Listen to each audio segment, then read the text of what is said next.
Hello students, तो आज हम लोग पढ़ने वाले हैं resolution of a vector, rectangular components of a vector in 3 dimension.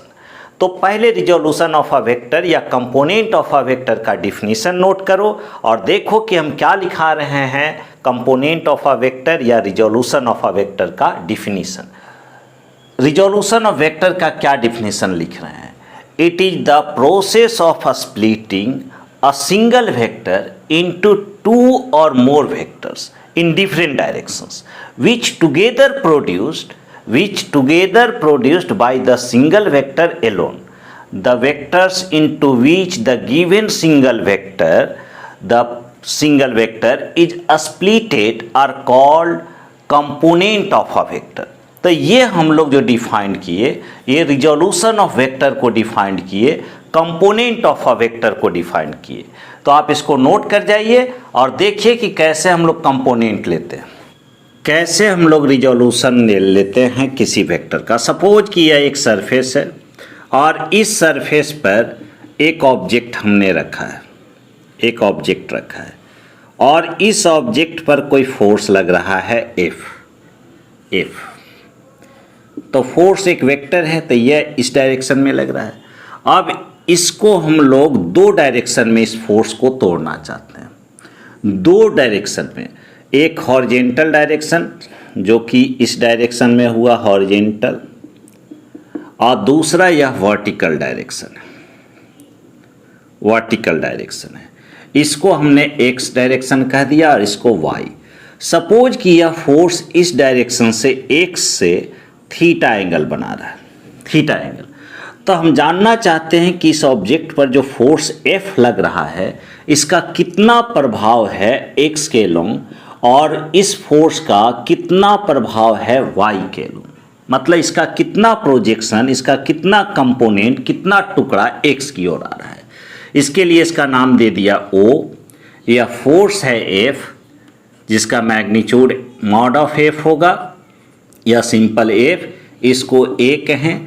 अब x पर इसका कितना प्रभाव है, इसके लिए हम लोग A से वेक्टर F के हेड से A परपेंडिकुलर ड्रॉन किए, तो यह हो गया M पॉइंट। अब एक ट्रायंगल दिख रहा है OAM, तो इन ट्रायंगल OAM अगर बात करें OAM तो क्या होगा? अगर cos थीटा हम लोग लिखेंगे, cos थीटा, तो क्या आप लिखिएगा? Base by hypotenuse. तो यहाँ बेस इस ट्रायंगल में OAM में इस एंगल के लिए बेस क्या होगा? OM हुआ, OM, और बाई हाइपोटेन्यूज, तो हाइपोटेन्यूज क्या हुआ? OA हुआ। OA is the magnitude of vector F। OA जो है F वेक्टर का एरो लेंथ है, तो यह क्या होगा? F वेक्टर का मैग्नीट्यूड होगा। मैग्नीट्यूड को हम लोग मॉड ऑफ F या सिंपल F लिखेंगे। तो OM इज इक्वल टू हो गया OA cos थीटा और OM is equal to, OA का मतलब mod of F cos theta. तो यह जो OM निकल कर आया x कंपोनेंट, मतलब x डायरेक्शन में इस फोर्स का कंपोनेंट, प्रोजेक्शन। अब इस F वेक्टर का हम लोग y कम हिस्सा निकालना चाहते हैं, y कंपोनेंट निकालना चाहते हैं, मतलब इसका y में कितना प्रभाव है, इसको हम लोग तोड़ना चाहते हैं। तो यहाँ से A के हेड से N पॉइंट पर हम लोग परपेंडिकुलर ड्रॉ किए। यह एंगल थीटा है, तो x के साथ जब थीटा है तो y के साथ इसका एंगल कितना दिखेगा? 90 माइनस थीटा दिखेगा, 90 माइनस थीटा। तो अगर ट्रायंगल ONA में बात करें, इन ट्रायंगल ONA में अगर हम लोग बात करें तो क्या होगा? cos 90 माइनस थीटा, cos 90 माइनस थीटा क्या लिखोगे? तो cos 90 माइनस थीटा, इसके लिए भी बेस बाई हाइपोटेन्यूज होगा। तो बेस क्या हो गया? ON, हाइपोटेन्यूज क्या होगा? तो हाइपोटेन्यूज होगा OA, और OA जो है वेक्टर A का एरो लेंथ है, वेक्टर A का एरो लेंथ है। तो ON बाई OA हम लोग लिखे। cos 90 माइनस theta can be written as sine theta. cos 90 माइनस थीटा को हम लोग क्या लिखेंगे, साइन थीटा लिखेंगे। तो यह लिखाया sine theta. O N is basically component of vector F. इस वेक्टर एफ का टुकड़ा है किधर, वाई के लो, वाई डायरेक्शन में। तो O N by O A arrow length है वेक्टर एफ का, यह वेक्टर एफ को रिप्रेजेंट कर रहा है। तो इसका एरो लेंथ है जो कि हम लोग मॉड ऑफ एफ लिखेंगे, मॉड ऑफ एफ लिखेंगे। तो यहाँ से ओ एन इक्वल टू हुआ मॉड ऑफ एफ या सिंपल एफ साइन थीटा। तो ये समझना है कि अगर कोई वेक्टर किसी लाइन के साथ डायरेक्ट कोण थीटा बना रहा है तो उसका प्रोजेक्शन, उसका कंपोनेंट कॉस का फैक्टर होगा।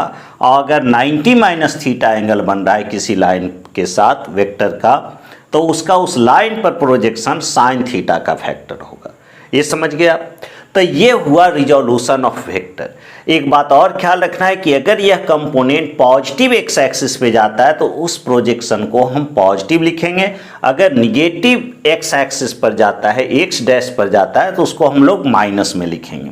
उसी तरह अगर पॉजिटिव वाई एक्सिस पे कंपोनेंट जाता है तो उसको पॉजिटिव करके लिखेंगे, निगेटिव पर जाएगा तो निगेटिव लिखेंगे। जैसे कि आप इसका स्क्रीनशॉट लीजिए, उसको भी हम लोग डील करते हैं। जैसे इधर देखो क्या है कि सपोज कि बहुत सारे वेक्टर्स हैं और उसका प्रोजेक्शन लेना चाहते हैं वन बाय वन। एक यह एक्स वाई एक्सिस हमने खींच दिया, यह एक्स और यह वाई। अगर यह कोई वेक्टर ए है, ए, और यह एक्स एक्सिस से अल्फा एंगल बना रहा है और वाई एक्सिस से होने का तो होता 90 माइनस अल्फा, लेकिन चलो हमने इसको कह दिया beta. It means alpha plus beta 90 है।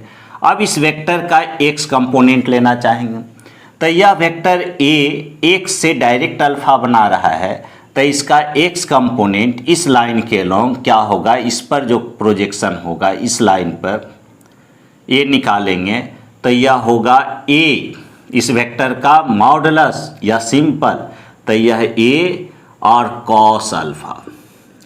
अब यही वेक्टर ए वाई एक्सिस से बीटा कोण बना रहा है, बीटा एंगल, तो इस वेक्टर का, वेक्टर ए का वाई हिस्सा जो होगा वह होगा वेक्टर ए का मॉडुलस, मतलब मॉड ऑफ ए, जिसको सिंपल ए लिखेंगे, और क्या लिखाएगा, कॉस बीटा। लेकिन जब इसके प्रोजेक्शन को हम लोग कैलकुलेशन में लिखेंगे तो ये क्या लिखाएगा, माइनस के तौर पर लिखाएगा। क्यों? क्योंकि यह टूट कर किस एक्सिस पर आया है, निगेटिव वाई एक्सिस पर आया। लेकिन यही अगर सिर्फ इससे एंगल दिया हुआ रहता अल्फा, तो ये एंगल हमको खुद लिखना पड़ता, और ये कितना लिखते, 90 माइनस अल्फा, और वेक्टर यह ए है तो इसका एक्स कंपोनेंट तो मॉड ऑफ ए या ए कॉस अल्फा होता, यह एक्स कंपोनेंट होता, और वाई हिस्सा इसका मॉड ऑफ ए, कहने का मतलब सिंपल ए, और 90 माइनस अल्फा पर प्रोजेक्शन लीजिएगा तो साइन का फैक्टर होगा, मतलब mod of A sine alpha, ये वाई प्रोजेक्शन होगा, और ये टूट कर चुके निगेटिव वाई एक्सिस पर जा रहा है, इसलिए इसको माइनस में लिखेंगे। तो इस टाइप से हम लोग प्रोजेक्शन लेंगे। अब हम आपको तोड़कर दिखाते हैं कि कोई भी वेक्टर को हम 3 एक्सिस में कैसे तोड़ेंगे। अभी हम आपको क्या बतलाए कि कंपोनेंट ऑफ अ वेक्टर का या रिजोल्यूशन ऑफ अ वेक्टर का क्या डिफिनेशन बतलाए कि किसी भी वेक्टर को 2 डायरेक्शन में या 2 से अधिक डायरेक्शन में तोड़ने की प्रक्रिया को, प्रोसेस को हम लोग रिजोल्यूशन ऑफ वेक्टर कहते हैं, और जितने भागों में टूटता है उसको कंपोनेंट्स कहते हैं। लिखे थे आप डिफिनेशन। तो ये तो हमने 2 डिफरेंट डायरेक्शन में तोड़कर दिखलाया। अब किसी वेक्टर को 3 परपेंडिकुलर एक्सिस में तोड़ते हैं कि कोई वेक्टर ए है जो कि एक्स वाई जेड तीनों एक्सिस से एंगल बना रहा है, अल्फा बीटा गामा। यहीं पर हम आपको डायरेक्शन कोसाइन का कंसेप्ट देंगे और देखेंगे कि डायरेक्शन कोसाइन के स्क्वायर का सम 1 आता है या नहीं, क्योंकि डायरेक्शन कोसाइन के स्क्वायर का सम 1 लिया जाता है, यूनिटी लिया जाता है। तो आप हमारे साथ अंत तक बने रहिए, काफ़ी इंपॉर्टेंट कंसेप्ट आज हम लोग डील करने वाले हैं। और जो स्टूडेंट अभी तक चैनल को सब्सक्राइब नहीं किए हैं जरूर सब्सक्राइब करें। अब हम लोग rectangular components of a vector in 3 dimension देखना चाहते हैं। इसका मतलब हुआ कि कोई भी वेक्टर को 3 डायरेक्शन में तोड़ना चाहते हैं। इसके पहले अभी आपने देखा कि कोई वेक्टर को 2 डायरेक्शन में आपने तोड़कर देखा था। कोई बात नहीं है, 3 डायरेक्शन में कैसे तोड़ेंगे। तो ये एक हम लोग 3D डायग्राम ले रहे हैं जिसमें x, y, z तीनों एक्सिस इन्वॉल्व होंगे। और आपको पता है कि x, y, z एक्सिस का projection, x, y, z axis तीनों आपस में क्या होते हैं, परपेंडिकुलर होते हैं, एक दूसरे पर परपेंडिकुलर होते हैं। तो हमने एक क्यूब बना लिया। यह क्यूब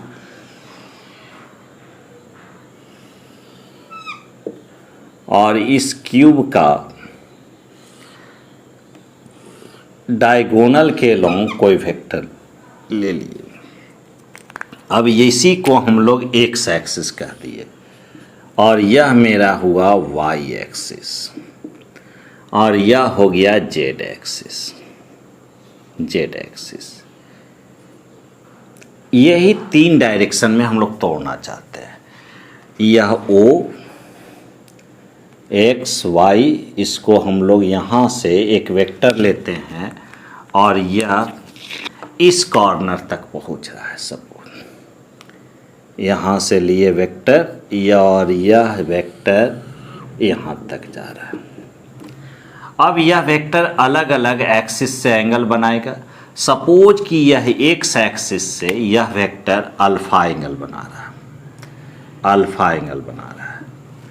वाई वेक्टर से, वाई डायरेक्शन से यह वेक्टर कितना एंगल बना रहा है, बीटा एंगल बना रहा है। ये वाई से कितना एंगल इसको दिखाए, बीटा। और जेड एक्सिस से यह कितना एंगल बनाया, गामा। और यह वेक्टर ओ ए है जिसको कि हम लोग वेक्टर ए कह रहे हैं। तो वेक्टर ए का एक्स पर जो प्रोजेक्शन होगा, ए एक्स, यह होगा क्या, ए कॉस अल्फा। ए वाई क्या होगा, ए कॉस बीटा। क्यों? क्योंकि वाई डायरेक्शन से यह बीटा एंगल बना रहा है। और ये जेड जो होगा यह होगा ए कॉस गामा। अब आपको पता है कि कोई भी वेक्टर ए को तीनों टुकड़ा को अगर जोड़ देंगे तो वह वेक्टर हो जाएगा। तो ए कॉस अल्फा एक्स के लॉन्ग है तो इसको हम लोग लिख सकते हैं A cos alpha into i cap. A y को हम लोग लिख सकते हैं A cos beta into j cap. J cap unit vector along y axis है। और ए जेड को हम लोग लिख सकते हैं ए कॉस गामा इंटू के कैप। ये तीनों वेक्टर को जब हम लोग जोड़ेंगे तो वेक्टर ए होगा। अब देखो इसका मॉडुलस, मॉड ऑफ ए के लिए क्या होता है, हमने बताया है कि आई का फैक्टर का स्क्वायर, जे के फैक्टर का स्क्वायर, के फैक्टर का स्क्वायर। तो यहाँ से लिखेंगे A square cos square alpha plus A square cos square beta plus A square cos square gamma. Mod of A को हम लोग सिंपल ए लिख सकते हैं। तो यह हुआ सिंपल ए, दोनों तरफ स्क्वायर किए तो ए स्क्वायर किए तो रूट खत्म होगा दोनों। इस तरफ से ए स्क्वायर कॉमन ले लिए, क्या हो गया, cos square alpha plus cos square beta plus cos square gamma. अब ये देखो इस ए स्क्वायर को इधर लाएंगे तो क्या होगा, 1 होगा। मतलब क्या लिख सकते हैं, cos square alpha plus cos square beta plus cos square gamma equal to 1।